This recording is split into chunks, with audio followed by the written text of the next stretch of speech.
നമസ്കാരം കേട്ടോ. കോവയ്ക്ക് നീളനെ അരിഞ്ഞ് വെച്ചിട്ടുണ്ട്. ഇനി നമുക്കിതിലേക്ക് പച്ചമാങ്ങ ഇട്ട് കൊടുക്കാം. പുളിക്കനുസരിച്ചുള്ള മാങ്ങ നമുക്ക് ഇട്ട് കൊടുക്കാം. 1 ടീസ്പൂൺ മുളക് പൊടി, മല്ലിപ്പൊടി, കുറച്ച് മഞ്ഞൾപ്പൊടി കൂടി ഇതിലേക്ക് ഇട്ട് കൊടുക്കാം.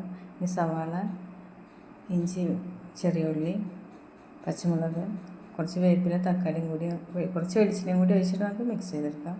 ഇതിലേക്ക് നമുക്ക് തേങ്ങാപ്പാൽ ഒഴിച്ചെടുക്കാം. കുറച്ചും കൂടി ഒഴിച്ചെടുക്കാം. 2 പാലിട്ട് വെച്ചെടുക്കുന്നത്. ഇനി ഇതിലേക്ക് നമുക്ക് പാകത്തിന് ഉപ്പിട്ട് കൊടുക്കാം. കുറച്ച് ഉപ്പിട്ട് കൊടുക്കാം. നമുക്ക് സ്റ്റൗ വെച്ചിട്ടുണ്ട്. നമുക്കിതിൽ ആദ്യത്തെ പാലും കൂടി ഒഴിച്ച് കൊടുത്തിട്ടുണ്ട്. അപ്പോൾ റെഡി ആയിട്ടുണ്ട്. നമുക്ക് ഉള്ളി താളിച്ച് വെച്ച് കൊടുക്കാം.